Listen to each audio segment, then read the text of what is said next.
অভিনয়ের এই তো জীবন, কি আগুন জ্বলছে বুকে। খালি গলায় এবার গান গাইলেন আপনাদের পছন্দের শিল্পী নোবেল। কি মধুর কণ্ঠ, যা একবার শুনলে আপনি মুগ্ধ হতে বাধ্য।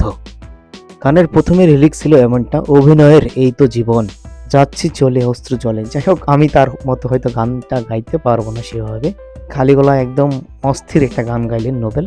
এই গানটি সোশ্যাল মিডিয়ায় এখন রীতিমতো ভাইরাল। অনেকে তার প্রশংসা করছেন, আবার কেউ কেউ ট্রলও করছেন। জানে না কেউ তো জানে না। অনেকে আবার বলছে তাকে এখনো সুযোগ দেওয়ার সময় আসে নাই, তার পাপের প্রায়শ্চিত্ত শেষ হোক, তারপর আবার ফিরে আসুক। মানে অনেকেই মনে করছেন খালি গলায় গান গিয়ে নোবেল আবার আলোচনায় আসতে চায়। অনেকেই আবার বলছেন নোবেলকে আরেকটা সুযোগ দেওয়া হোক, ভুল প্রত্যেকের, ফিরে আসার জন্য একটা সুযোগ দেওয়া উচিত।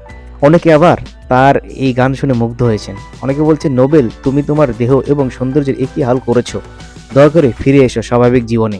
অনেকে আবার বলছে আশা করি এবার ভালো কিছু হবে, নতুন কিছু নিয়ে নোবেল আসবে। অনেকে আবার মন্তব্য করছে গাঞ্জা ছাড়ো, মদ ছাড়ো, এক্সারসাইজ করো, স্বাভাবিক জীবনে চলে আসো। অনেকে আবার বলছে ভালো সাজবার নাটক করছে, হয়তো টাকায় টান পড়ছে তাই তো। অনেকে আবার সুন্দর সুন্দর কমেন্টও করছে বাংলায় ঝরে যাওয়া নক্ষত্র, পাপিকে নয় পাপকে ঘৃণা করা উচিত আমাদের। অনেকে অনেক সুন্দর সুন্দর কথা বলছে। যাই হোক, আপনার কাছে কি মনে হয় কমেন্ট করে জানাবেন। আর নোবেলের খালি গলায় কণ্ঠে আপনার গানটা কেমন লেগেছে সেটা বলবেন। ধন্যবাদ জানিয়ে আজকের মতো এখানে শেষ করছি।